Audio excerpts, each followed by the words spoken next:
Ich hasse meine Arbeit. Oder hast du schon mal diesen Satz gehört? Meine Arbeit ist einfach zu viel.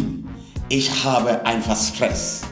Einige Leute reden eigentlich am Sonntag schon von Montag und die haben so da Panik, wie Montag sein würde.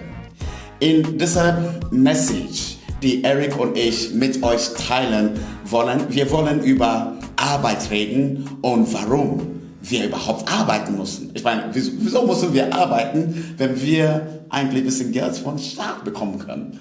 Was sagt die Bibel dazu und was für eine Einstellung brauchen wir, wenn wir zur Arbeit gehen? Bleibt dran, wir sehen uns gleich. Warum soll ich denn arbeiten? Arbeit hat nicht mit dem Mensch begonnen, sondern Arbeit begann mit Gott.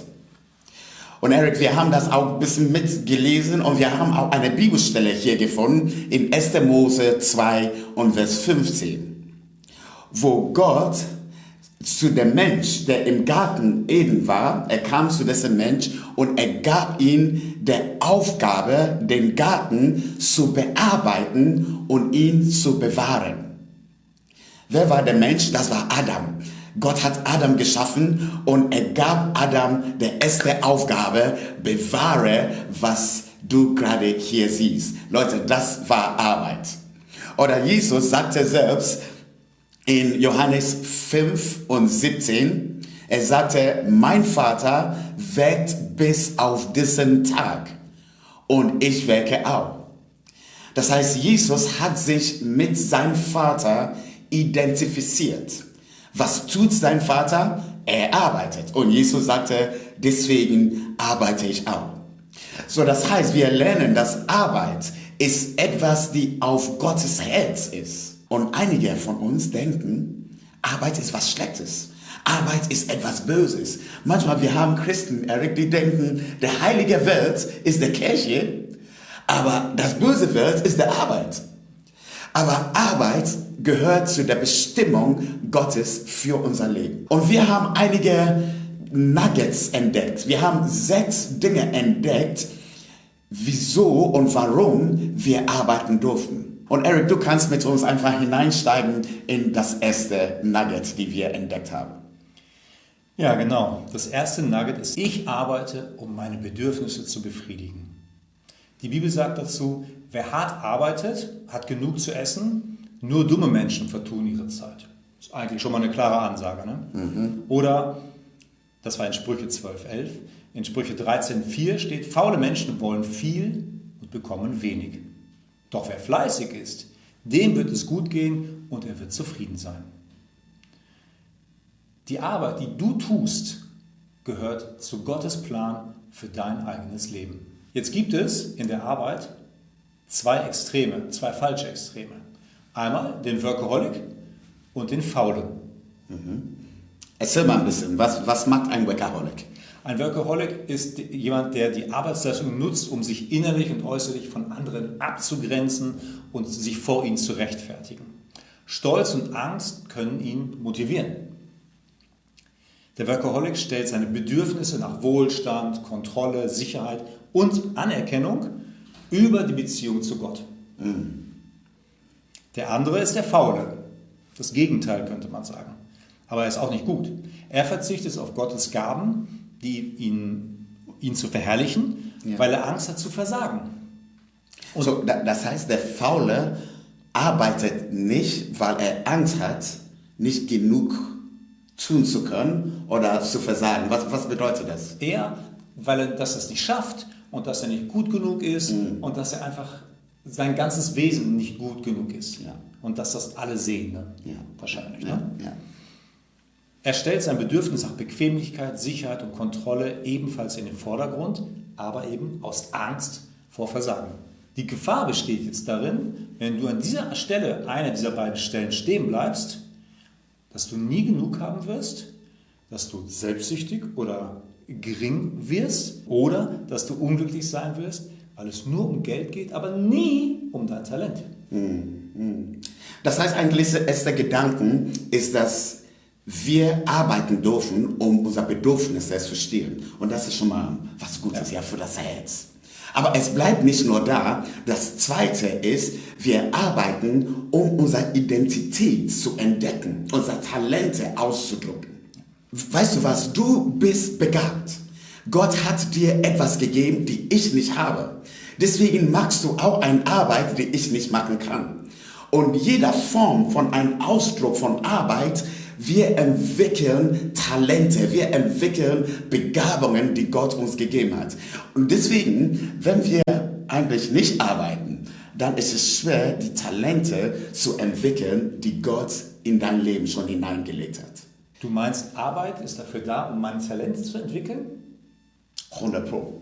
100 Pro. Und das sind gewisse Bibelstellen, die ich hier auch gefunden habe. In 1. Petrus 4 und Vers 10. Gott hat jedem von euch Gaben geschenkt. Ist heftig, das steht jedem, ja. Jedem von euch. Keine Ausrede. Keine Ausrede. Gaben geschenkt, mit denen ihr einander dienen sollt. So, das heißt, der Begabung ist eigentlich nicht für mich. Ist nicht nur für dich zu sagen, oh schön, dass ich schreiben kann. Schön, dass ich gut leiten kann. Schön, dass ich Texte machen kann. Nein, nein, nein. Wir haben diese Begabung, um Menschen dienen zu können. Und dann sagte Petrus, der diesen Brief geschrieben hat, setz sie gut ein. Setz sie gut ein. Es ist wie ein Befehl. Du hast etwas, setz sie gut ein, damit es scheint, dass das sichtbar wird, wie vielfältig Gottes Gnade ist. Das heißt, jedes Mal, wenn ich arbeite, wenn du arbeitest, Erich, du arbeitest mit einem Talent, die Gott dir gegeben hat. Du entwickelst das Talent und am Ende, wir zeigen eigentlich, wie vielfältig unser Gott ist. Da ist eine zweite Bibelstelle und das ist eine von meinen Lieblingsbibelstellen. Paulus hat das geschrieben zu einer Gemeinde, die sind in Epheser. Ja, Epheser 2 und in Vers 10. Da steht, denn wir sind Gottes Schöpfung. Er hat uns in Christus neu geschaffen. Erstmal, wenn wir das lesen, wir merken, irgendjemand von außen hat etwas in uns getan. Neu geschaffen. Es ist wie neu eine Ausbildung gegeben, neu geschliffen. Und dann geht es dieser Text weiter, damit wir die guten Taten ausführen, die er für unser Leben vorbereitet hat. Jedes Mal, wenn wir arbeiten und etwas bewegen, dann eins sollen wir wissen, wir tun das nicht aus einer alten, schwachen Persönlichkeit, sondern Gott hat etwas in uns neu hineingeschaffen, neu hineingelegt, um dienen zu können. Und ich mag die Bibelstelle, Erik, weil das steht hier, dass er Werke schon vorbereitet hat für uns. Also wenn wir das so lesen, wir merken, es ist auch in der Vergangenheit. Gott hat uns schon geschaffen. Er hat neu geschaffen. Er wird das nicht machen, sondern er hat das schon gemacht, damit wir in der Präsenz die guten Taten ausführen. Hey, das ist begeisternd. Ja, super spannend, dass bei der Neuschöpfung des Menschen es nicht nur um super geistliche, religiöse Sachen geht, sondern auch um unsere Arbeitswelt. 100 Pro. 100 Pro. Und deswegen, wir haben das erste, der Bedürfnisse, das zweite ist unsere Identität und jetzt kommt das dritte. Er begleitet uns einfach hier hinein in das dritte. Ich habe einen Satz hier vergessen, ne? Ein wichtiger Satz. Ja? Soll ich das mal vorlesen? Ja. We don't make money, we develop talents. In Deutsch gesagt, wie sollen wir das ausdrücken in Deutsch? Wir arbeiten nicht für Geld, sondern wir entwickeln unser Talent. Wow, diesen Satz sollst du auf jeden Fall aufschreiben. Jedes Mal, wenn irgendjemand dich nervt bei der Arbeit, dann was sagen wir? Wir arbeiten nicht nur für unser Geld, sondern wir entwickeln unser Talent. Und jeden Sonntagabend sagen wir nicht, morgen muss ich arbeiten gehen, sondern morgen darf ich wieder mein Talent entwickeln. Wow, das ist gut, das ist gut. Lass uns mal zu den dritten Gedanken gehen. Der dritte Punkt ist der, wo es um Arbeiten geht, wieder um den eigenen Charakter weiterzuentwickeln. Nicht Talente, sondern Charakter. Victor, was ist Charakter? Charakter ist etwas, das man nicht in erster Linie sieht. Es ist irgendwie verborgen, versteckt, aber wenn jemand gedruckt wird, wenn das Stress ist, dann erkennt man, was für einen Charakter der Person hat. Und das ist gefährlich. Manchmal jemand ist begabt und er macht seine Arbeit gut, aber wenn das Stress ist, oh, dann jeder will weglaufen. Wieso? Der Charakter ist nicht, was wir haben wollen. Ja? Ich bin nicht so, ich bin so ein heiliger Mann. Nein. Okay. Genau. Und der Herr hat auch eine Meinung dazu. Er sagt im Wort, schön, du guter und treuer Knecht, du bist über wenige treu gewesen, ich will dich jetzt über vieles setzen. Das heißt, Gott hat eine Perspektive, einen Blick auf unsere Arbeit. Er guckt, was wir tun und wie wir es tun. Geht es darum, ob wir alles schaffen, ob wir reich werden? Oder geht es darum, wie wir die einzelnen Sachen tun? Die kleinen Ja. So von der Bibelstelle her, wenn wir das nochmal lesen, es sagte, du guter und treuer Knecht. Und es ist wie, er spricht über das Wie. Wie treu warst du? Nicht was wir erreicht haben, sondern das Herz, die dahinter war. Er sagt nicht, schön, dass du es geschafft hast, sondern es ging ihm um das Wie und um den Menschen, der es getan hat. Ne? Genau. Die zweite Stelle ist aus Lukas. Da sagt er, wer im Kleinsten treu ist, wie gerade das Kleine und die Treue ist wichtig, der ist auch im Großen treu. Und wer im Kleinsten ungerecht ist, also das Gegenteil, der ist auch im Großen ungerecht. Wenn ihr euch nun in der Verwaltung des ungerechten Mammuts nicht treu erwiesen habt, wer wird euch da das wahre Gut anvertrauen, also die wirklich wichtigen Sachen? Ne?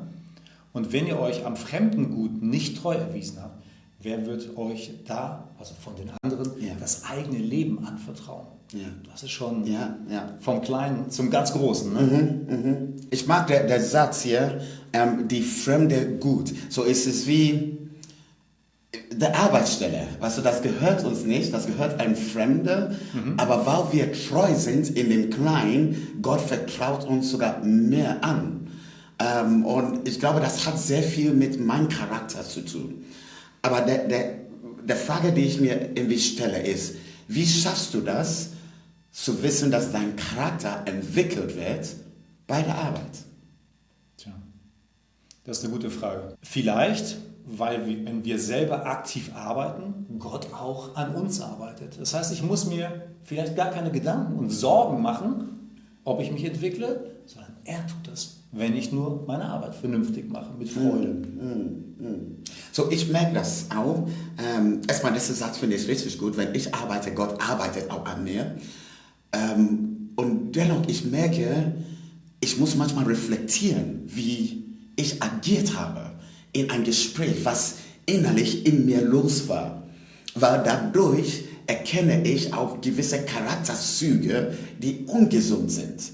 Manchmal ich werde lauter, weil ich ein bisschen sauer war oder in meinem Kopf, ich denke, ich will nicht mit ihm reden, ja, weil er vielleicht so viel redet, aber ich sage das gar nicht. Und das hat alles mit meinem Charakter zu tun, nicht mit der Person, aber eigentlich mit meinem Charakter. Und das zu reflektieren, hilft uns, dass wir Gott bitten, diesen Charakter mehr und mehr zu ändern. Das heißt, ab und zu mal als Tipp von dir bei der Arbeit, gerade nach schwierigen Situationen, eine Pause machen, nach innen gehen und sagen, was war gut, was ist nicht so gut gelaufen und vielleicht auch Gott bitten, dir zu helfen in der Entwicklung. 100%. Der beste Ort ist, auf dem Klo zu sitzen. Sitz mal auf dem Klo für 3 Minuten und überlege, wieso man ist sauer, wieso hast du Stress, wieso nervt es. So, überleg das mal. Und manchmal, das Problem ist nicht von außen, sondern in uns drin. Ja. Leute, die waren 3 Punkte und wir haben noch 3 andere Punkte, die wir entdeckt haben. Und du merkst, wir versuchen, dieses Thema sehr praktisch an euch rüberzubringen. Wieso? Ich habe sehr viele Freunde, die arbeiten. Aber nicht jede Arbeit macht Spaß. Ja.